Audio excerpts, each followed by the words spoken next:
जैसा कि आप सभी जानते हैं कि इंस्पायर अवार्ड मानक योजना का शुभारंभ हो रहा।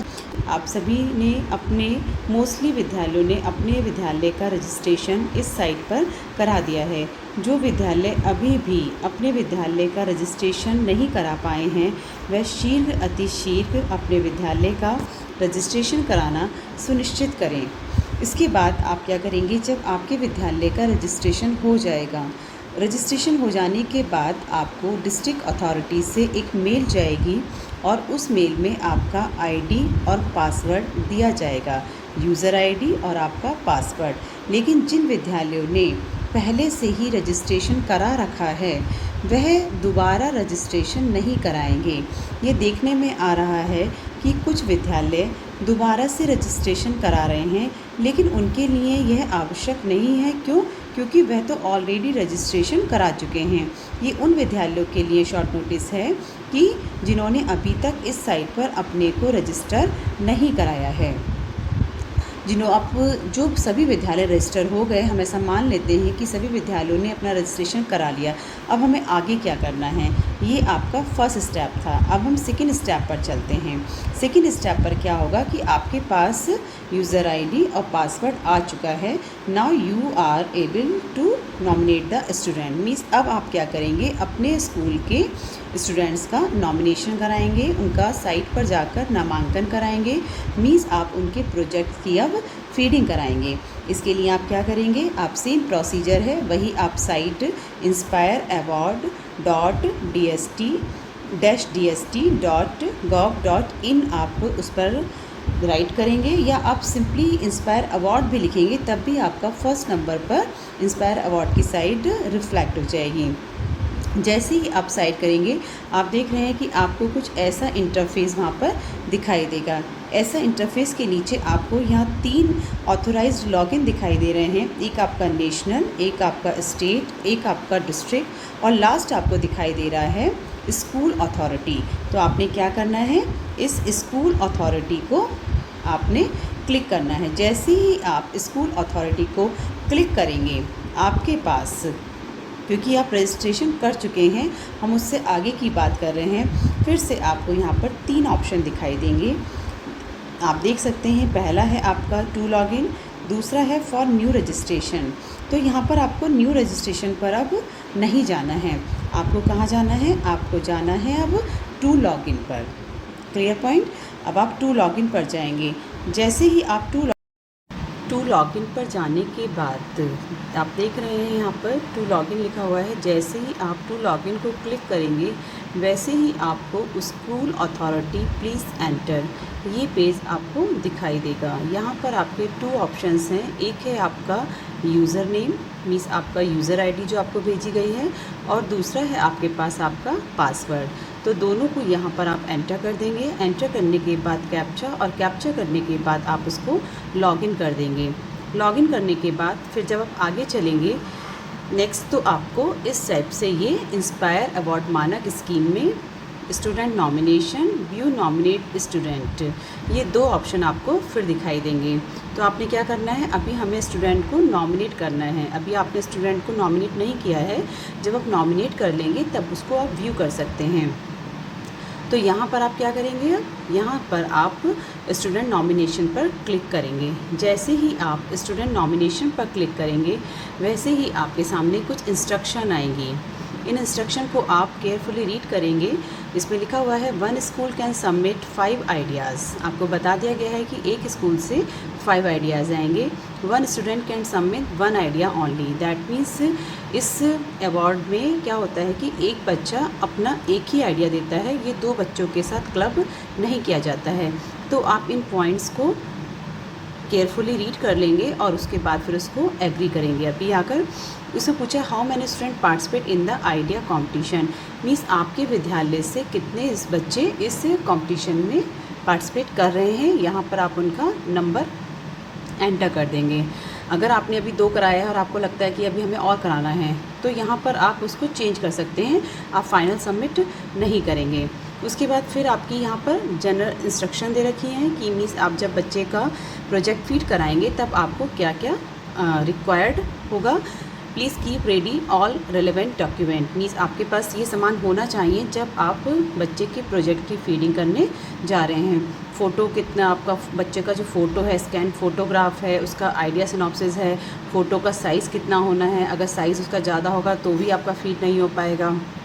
जो इमेजेस हैं वो ठीक प्रकार से क्रॉप होनी चाहिए, फ़ाइल साइज़ जो है वो मोर देन 2 MB का नहीं होना चाहिए। ये बहुत सारी चीज़ें हैं, इनको भी आपने पढ़ना पड़ेगा। और उसके बाद फिर आप क्या कर देंगे, इसे यहाँ से कंटिन्यू कर देंगे।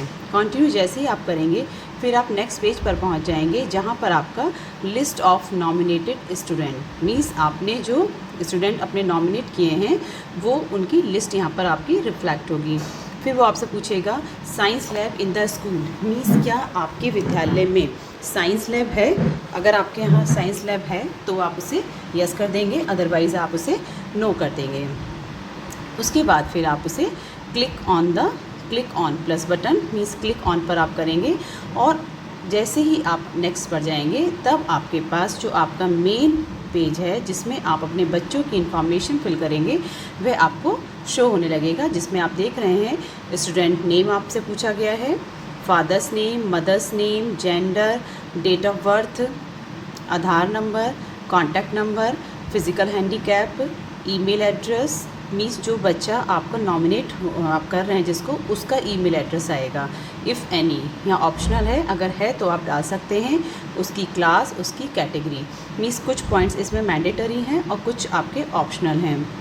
ये आपका पेज हो गया। उसके बाद आपका नेक्स्ट आएगा, मीन्स इस पेज को आप क्या करेंगे, सेव करके नेक्स्ट पर जाएंगे। आइडिया इनोवेटिव टाइटल, मीन्स आपका अभी क्या है कि आपके पास आपने कौन सा आइडिया लिया है। सपोज़ हमें डिजिटल इंडिया लिया है तो यहाँ पर जो आपका टाइटल आएगा इनोवेशन का वो आपका डिजिटल इंडिया आ जाएगा। फिर वो कह रहा है आपसे brief write up on the idea और innovation not exceeding 300 words in English only if available, means अगर आपने अपना जो सिनॉप्सिस तैयार की है वो इंग्लिश में हो तो आपकी ज़्यादा बेटर है, आप उसे इंग्लिश में ही लिखें तो आपके लिए इजी रहेगा। तो यहाँ आपका क्या हुआ, ये आपका please do not insert special character in brief like these, means जब आप सिनॉप्सिस लिखेंगे तो इन करेक्टर्स को यहाँ पर एंटर नहीं करेंगे। तो यहाँ पर आपने जो बच्चे की सिनॉप्सिस तैयार की है इस कॉलम में आप उसे फिल कर देंगे। यहाँ पर देखिए दो ऑप्शन है, या तो आप सिनॉप्सिस को लिख कर और उसे स्कैन करके भी फीड करा सकते हैं, या डायरेक्टली आप उसको यहाँ पर राइट भी कर सकते हैं, लिख भी सकते हैं। उसके बाद यहाँ पर दिया है title and project synopsis brief writeup, means किस तरीके से आपका राइटअप आप करेंगे वो आपको यहाँ पर बताया गया है। उसके बाद आपका आएगा details of bank account of nominated student, means जिस स्टूडेंट को आपने नॉमिनेट किया है उसका अब यहाँ पर सारा बैंक अकाउंट आएगा, name of bank, name and address of bank, account number, repeat account number, account holders name, IFC code and repeat IFC code of the bank. और उसके बाद अब आप क्या करेंगे, इस फॉर्म को आप सबमिट कर देंगे। क्लियर? तो यहाँ सबमिट होते ही आपका फिर नेक्स्ट पेज आ जाएगा जहाँ पर आपसे कहा गया है please select photo to upload. तो अभी आपको पीछे बताया था कि आपने बच्चे की फ़ोटो लेनी है और फ़ोटो का साइज़ आपने ध्यान रखना है। तो यहाँ पर आप क्या करेंगे, चूज़ फाइल पर जाएंगे, चूज़ फाइल का गैलरी से जहाँ पर भी आपने फ़ोटो को सेव किया है इस फ़ोटो को यहाँ से आप अपलोड कर देंगे। तो यहाँ पर ये जो कॉलम दिखाई दे रहा है यहाँ आपके बच्चे की फ़ोटो शो होने लगेगी। उसके बाद आप आगे जाएंगे, select project synopsis language and upload project synopsis, फिर से आपका लैंग्वेज पूछा है। उसके बाद पूछा है select project synopsis to upload, means यहाँ पर भी आप क्या करेंगे, अपनी फ़ाइल को यहाँ पर अपलोड करेंगे। अपलोड करने के बाद आपका ऑप्शन आ गया अपलोड सिनॉप्सिस, यहाँ पर आप उस सिनॉप्सिस को अपलोड कर देंगे। अपलोड करने के बाद फिर आपका देखिए select idea innovative photo to update, ये आपका वही कॉलम है ऊपर वाला, इसको रिपीट किया गया है इसमें। और यहाँ पर एक और आपसे कहा गया है अपलोड आइडिया इनोवेशन वीडियो, ये ऑप्शन है कि आपका जो बच्चे ने प्रोजेक्ट बनाया है उसकी वीडियो को भी आपने क्या करना है, यहाँ पर अपलोड करना है, लेकिन वीडियो के साइज़ को भी आपने ध्यान रखना है। Save and add another student, यहाँ पर 2 ऑप्शन है। देखिए सेव तो आप करेंगे, लेकिन यहाँ पर आप फाइनल सबमिट जब तक आपके, अगर आपको लगता है कि मुझे 5 प्रोजेक्ट कराने हैं, तब आप उसे क्या कर लेंगे, सेव कर लेंगे, फाइनल पर नहीं जाएंगे। ये आपने ध्यान रखना है, क्योंकि एक बार जब फाइनल पर चले जाएंगे तो आपकी साइट जो है वो आपकी लॉक हो जाएगी। इसलिए हम सेव कर लेंगे, और सेव करने के बाद जब कभी हमें सेकेंड डे या थर्ड डे हमें जब दूसरे स्टूडेंट्स को उनका प्रोजेक्ट फीड कराना होगा, तो हम फिर यहाँ से ऐड स्टूडेंट पर जाएंगे, और ऐड स्टूडेंट पर जाकर जो अभी हमने ऊपर प्रोसीजर देखा उस प्रोसीजर को हम रिपीट करेंगे। और रिपीट करने के बाद आप देख रहे हैं यहाँ पर list of nominated student, means ये आपकी लिस्ट आ गई है। यहाँ पर आपके 5 स्टूडेंट्स को दिखाया गया है। 5 स्टूडेंट्स को दिखाने के बाद आपका ये फाइनल लिस्ट आ गई है।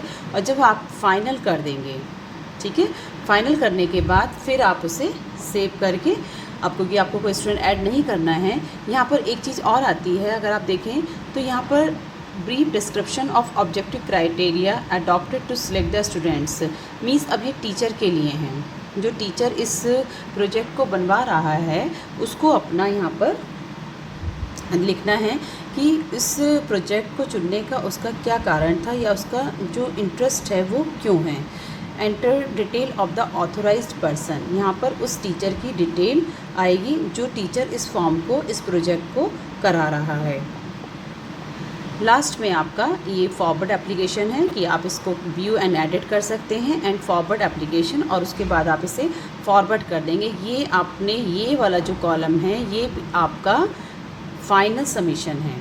अभी आपने ऊपर देखा था कि सेव एंड ऐड स्टूडेंट आया था, वहाँ तक आप करके छोड़ेंगे तो आपके पास ऑप्शन है कि आप मोर स्टूडेंट को ऐड कर सकते हैं। लेकिन अगर आपने एक ही स्टूडेंट के बाद ये फॉरवर्ड एप्लीकेशन कर दिया तो आपकी साइट क्लोज़ हो जाएगी। तो आपने ध्यान रखना है, ऊपर तक हमने सेव करना है, सेव के बाद हमें ऑप्शन में रखना है कि जिससे हम और करा दें।